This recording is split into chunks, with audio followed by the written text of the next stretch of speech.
Isang mapagpalang araw sa ating lahat mga kapatid. Ako muli si Adrian Bernales, batch 3 at itong aking daily devotion. At ngayong araw ay tatalakayin natin ay kung huwag kang mag-suicide. At ito ang tatlong dahilan o soul sleep.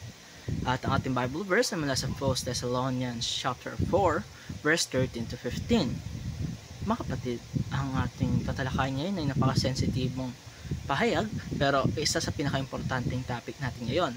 Dahil minsan sa ating buhay ay dumating na tayo sa punto na parang gusto na lang natin isuko lahat, lalo na kapag mabigat na ang problema. Pero ang Word of God, nagbibigay sa atin yan ng kaliwanagan at pag-asa. Kagaya na sinasabi sa 1 Thessalonians chapter 4 verse 13 to 15, tinutukoy dito ang konsepto ng sleep. Kapag may mga namamatay na believers, madalas ginagamit ang Bible ang salitang sleep para sa katawan, hindi para sa ating kaluluwa. Kasi ang ating katawan ay nagpapahinga lang sa lupa, naghihintay ng resurrection. Pero ang ating soul, hindi yan unconscious at hindi yan nawawala.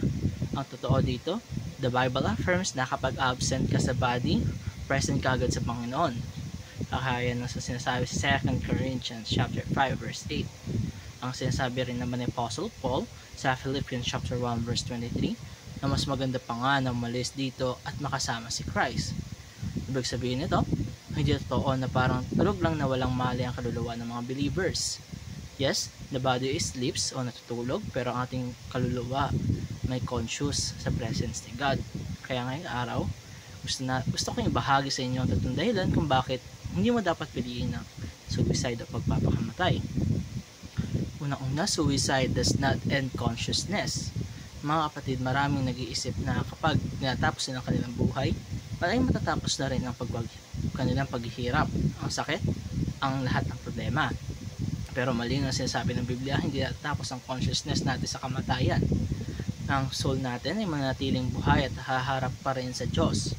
Ang masakit pa dito ay kung wala kang relasyon kay Kristo ay hindi ka makapanginahan kasunod kundi paghihirap.